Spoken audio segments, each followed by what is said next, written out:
Over the last few years, a number of U.S. Grand Lodges have made a change in procedure for their lodges. The change concerns how the lodges conduct their business. But before we get into the change itself, I would like to talk just a bit about the concept of change itself. I find it very interesting how Grand Lodges go about making changes in their nature, policy, procedure, and laws. Let's look at a pencil. It's really a handy and ingenious communication tool. On one end you have a sharp point. The inside writing material was originally made of lead, but today it's graphite. With this end, you can write down whatever you want. It doesn't matter if you want to do a bit of calculus, an essay, or a love note. Whatever you want to write, you can do so with this pencil. On the other end of the pencil is an eraser. Use this end, and you can eliminate anything you have written in error simply by rubbing it a bit. Now, Grand Lodges operate pretty much the same way. They can make whatever decision they want. They can write whatever laws they want and govern themselves however they see fit. But if at some point down the line they realize that something they have done is not working best for them or not serving them as they expected, they can go back and erase it. They can go back to the way things were prior to changing the law, or they can go completely in another direction and do something completely different. That's the benefit of being a sovereign and independent Grand Lodge. They can write whatever laws they like, and if it doesn't work out as they planned, they can go back and change it. That is their prerogative. Now, for longer than any Mason has been alive, lodges in the United States have conducted their business on the Master Mason degree. But over the last 10 or 12 years, a number of jurisdictions in the United States decided that they wanted to make a change in this practice. They wanted to give their lodges the option of doing business on the Entered Apprentice degree, Fellowcraft, or Master Mason degree. Most of the jurisdictions that made this change felt that the degree in which the lodge conducted its business should be left up to the worshipful master of the lodge.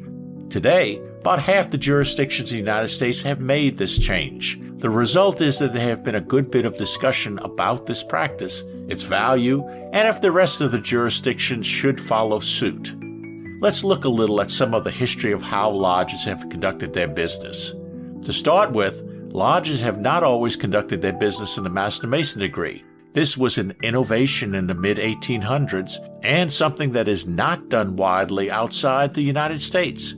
The seeds of this innovation were planted around 1840 or so. In 1843, there was a convention of Grand Lodge officers from the U.S. held in Baltimore, Maryland.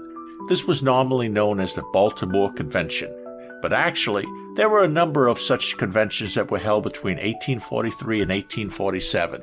During this time, a lot of details were hammered out as to what should be the desired norm for the Masonic jurisdictions in the United States. There was also a rekindling of the effort to have one Grand Lodge for the entire United States, but this was wisely voted down. A number of useful decisions did come out of this time, one being dues cards. It was felt that it would be beneficial for Masons to have dues cards to prove their current membership. Today, I doubt any U.S. jurisdiction would seriously consider giving up the practice of issuing dues cards. But some of the decisions turned out to be a bit of a hard sell. One initially unpopular decision was the concept that the business of a lodge should be the concern only of Master Masons. It was felt that a lodge of Master Masons should be the only degree in which the business of a lodge should be discussed. Entered Apprentice and Fellowcraft Masons should no longer be present when business of a lodge was discussed. I find the decision to move from doing business on the Entered Apprentice degree to the Master Mason degree to be an interesting decision because of certain assumptions which were made and which remain to this day in many areas. I'd like to look at some of these assumptions as well as how lodges did operate prior to the 1800s. Since I am most familiar with Louisiana Masonry, I'd like to look at the situation through the eyes of Louisiana Freemasonry. To start with, Louisiana was not part of the Baltimore Convention. The Grand Lodge of Louisiana did not send representatives to any of the conventions. From what can be understood from the few early records that we do have, it seems that Louisiana Masonry operated much like French Freemasonry. There were lodges that worked in various languages, as well as various Masonic rituals. This was just how they had always operated. Louisiana lodges normally opened and conducted their business on the eminent apprentice degree. When the fellowcraft or master mason degrees were going to be conferred, they had the option of opening in whatever degree they chose. Much was left to the discretion of the worshipful master. But when we say that the lodges conducted their business on the eminent apprentice degree today, that creates misunderstandings as to the role of the EA or fellowcraft masons in those lodges. One of the key points that needs to be understood about early Louisiana Freemasonry is that so much of its early operation was based on the practices of French Freemasonry. This French Masonic practice would include a defined role for the eminent apprentice and fellowcraft masons in the lodge. In short, their job was to learn Freemasonry, period. They were expected to learn all aspects of Freemasonry so that when they became a Master Mason, they would be fully qualified to participate with the other Masons in an intelligent manner. So the lodges in France, as well as Louisiana, would not only allow the eminent apprentice and fellowcrafts to come into the lodge, they were expected to come in. They would sit in reserved areas and observe the operation of the lodge. They did not speak or participate in any of the activities of the lodge. They did not have the privilege of questioning anything, speaking in lodge, unless they were answering a direct question from a Master Mason, voting, nor holding any office. They had one job to do in the lodge. That was to observe and learn all that they could about the lodge operation. They would sit quietly and watch the Master Masons conduct business. Eminent apprentice and fellowcraft masons would often be assigned certain tasks or projects that would normally involve learning various aspects of Masonic philosophy or symbolism. They would deliver lectures on what they learned with the Master Masons ready to challenge things in their lecture to be sure that they understood the work. While I have been addressing early French and Louisiana Masonry, this practice was certainly not limited to them alone. Most all of Freemasonry around the world operated much in the same manner. It was in this environment of learning and teaching that early Freemasonry existed. Following the Baltimore Convention, Freemasonry in most areas of the United States became far more standard in practice. One area that became standard was the change in how business was conducted in the lodge.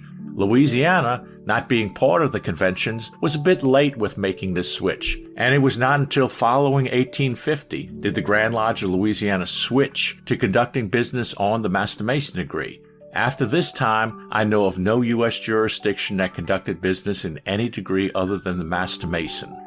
In early times, Freemasonry did not just initiate candidates into membership. Freemasonry taught its members in specific practices proven over time. Having eminent apprentice masons present during a business meeting was an excellent educational tool. So what was the motive to change to the Master Mason degree? The desire for all of Masonry in the United States to be near copies of each other seems to have been matched by its desire to be unique in the world of Freemasonry. It seems we wanted to be alike within the United States, but different in many aspects from Masonry outside of the United States. We did not want lodges in the U.S. jurisdiction working in different rituals or different languages. They were also not afraid to make innovations in the norm of Masonic practice outside of the United States if we felt it was in our own best interest. It seems that the switch from doing business on the EA degree to the Master Mason degree was one of these changes that simply wanted to be done. I've heard interesting but unproven theories as to why U.S. Masonry made the switch conducting business on the Master Mason degree. It was stated that because Freemasonry was hit so very hard during the so-called Morgan Affair, the lodges that survived or were established after these events wanted safeguards in place to lessen the chance of a repeat series of events. The feeling seems to have been that one who joined Masonry could not fully be trusted until he was a Master Mason. It seems the feeling could have been that the business of the lodge was not for the ears or eyes of anyone but a Master Mason. It doesn't matter if this theory played a major part, contributing part, or no part at all. I find it an interesting theory. The fact is that U.S. Masonic community did make the decision to switch from business on the EA to business on the Master Mason degree. Something must have motivated them to do so. Now let us fast forward about 100 years to right after World War II. The war was over, there was peace for a time, and things looked very promising for the United States. There was a swell in Masonic membership. The Grand Lodges accommodated the many new members by expanding the infrastructures of the various jurisdictions. I see this rapid growth as the birth of the club mentality in U.S. Freemasonry. But the increase in new members was not to last. By the 1970s, Grand Lodges saw a slowing and then diminishing of new members. They became worried about the laws machines that had been created to handle all of the new members. This was not a good time for U.S. Masonry. Freemasonry in the U.S. struggled for a number of years until a string of best-selling books and movies came out starting in the 1980s and 90s, with Freemasonry as the subject. They portrayed Freemasonry in a positive, if mysterious, light. All of a sudden, petitions started coming into lodges. Were the hard times over? Did we turn the corner and begin moving in the right direction? Maybe, but maybe not. While the numbers of petitions took a dramatic upswing, the numbers of demits and suspensions for non-payment of dues over the next years were also noteworthy. It would seem that while many joined, they soon left. Why? It would seem that the books and movies portrayed Freemasonry as a group of enlightened mystics, with something akin to the secrets of life as a reward for joining. And what was found in too many lodges? A group of old men reading minutes and arguing over bills. There was absolutely nothing mystical or esoteric in the meetings. No enlightenment, no education, no inspiring members teaching life lessons, nothing but donuts and coffee. Not only were the meetings far from enlightening, they were far from interesting. It was not a matter of the lodge experience failing to be everything that they were expected. It was nothing of what they expected. So, they left. But not everyone left. A small group of young Masons did remain. They clearly see the lacking in the lodges. They work towards, and hope upon hope to see, a change in operation. The problem is the lack of anything significant has become the accepted lodge experience. Too many older Masons do not want education or symbolic study or anything but the way things are in the lodge. Short of a revolution or waiting for funerals, what can the young Masons do? Because many lodges are suffering from lack of qualified members going through the chairs, new Masons joining are snapped up for office if they show the slightest bit of potential, even before they know the difference between speculative Freemasonry and operative Freemasonry. They are the worshipful master. It is here that the new members can benefit from the old way of doing things in Masonry. If the young new Masons have the opportunity of just observing the operation of the lodge, they will have the 6 or 8 months average time between their EA initiation and their Master Mason degree to gather some insight or idea of the lodge operation. They will be far more experienced than a brand new Master Mason with no idea as to the lodge operation being thrown into office right after their degree. It's very true that if nothing else changes, many of these might drop out before reaching their Master Mason degree. Of course, the lacking in too many lodges will also be realized, and some will find it unworthy of their time, but not all. The ones who remain will be more experienced. Look, unless you have your head buried in the sand, we all know that there is something seriously wrong in too many lodges. It's not too late to turn things around, but we need to act now. We are an order that provides moral education to its members by symbolic instruction following initiation. We are special. We are not a club to feed the ego of old men who just want to be somebody or want to gather with friends a couple times a month for social visits. We have a responsibility to who and what we claim to be. We can either do what is right or we can be part of the problem.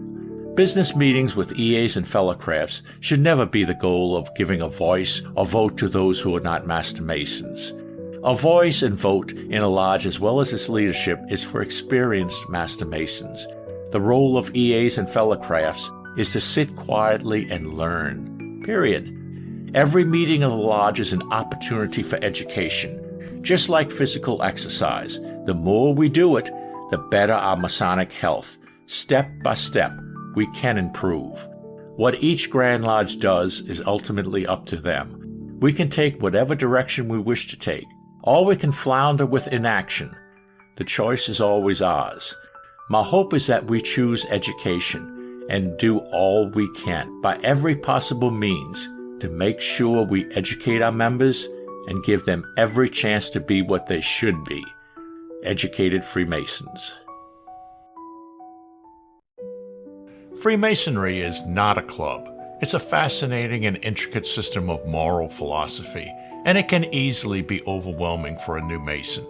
My just released The New Mason's book was written to give the new Mason a foundational look at a wide array of indispensable topics in a way that is both engaging and informative. Masonic subjects are presented in a brotherly and welcoming manner, making it easy for new Masons to follow and understand. This book not only offers much-needed Masonic education, but is also designed to make new Masons feel at ease as they are exploring the deeper world of Freemasonry. The New Mason's book is not just a resource, but a companion on the journey of Freemasonry. I'm proud to offer this work as an addition to the quality Masonic education program of any new Mason. Please pick up a copy for you or someone you know at the Cornerstone website. Thank you.